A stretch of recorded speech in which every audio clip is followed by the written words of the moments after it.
Surabaya Mengaji. Yuk, dukung dakwah Surabaya Mengaji. Salurkan harta terbaik Anda untuk operasional dakwah.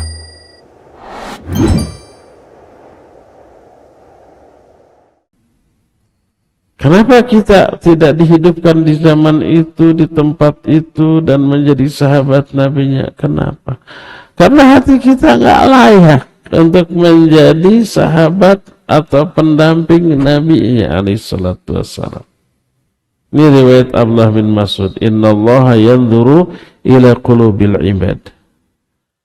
Fawajada anna qalba Muhammadin sallallahu alaihi wasallam khaira qulubil ibad. Fastafahu li nafsihi wa abda'atahu li risalati. Allah melihat kepada hati semua hamba, semua manusia dari zaman Adam sampai yang nanti hidup sampai kiamat, dilihat hatinya oleh Allah.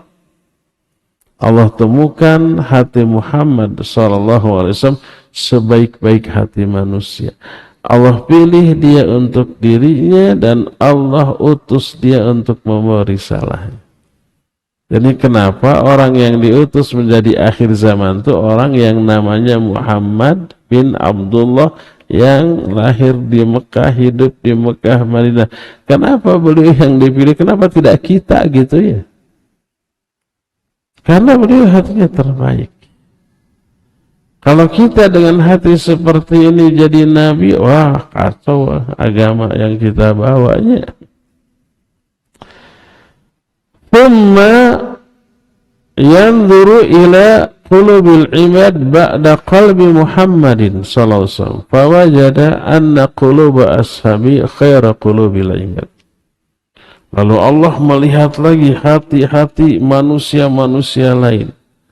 Allah temukan hati-hati para sahabatnya sebaik-baik hati setelah hati Nabi Muhammad SAW. Allah jadikan mereka sebagai sahabat Nabi-Nya, penolong dan pembantu Nabi. Maka mereka yang Allah hidupkan di zaman itu, di tempat itu untuk menjadi sahabat-sahabat Nabi-Nya. Karena mereka hatinya terbaik dibanding hati orang manapun. Dengan dukungan mereka, maka kedudukan Islam yang disebarkan oleh Nabi SAW luar biasa. Tambah lama tambah kuat, berkembang, hebat, sampai menguasai hampir separuh dunia pada zaman itu. Ditakuti, disegani oleh kawan, oleh lawan.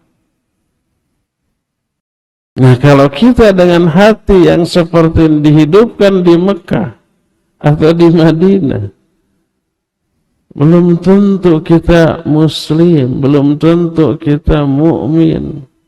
Mungkin kita akan menjadi penentang dakwahnya atau menjadi munafikinnya, waliyadzubillah.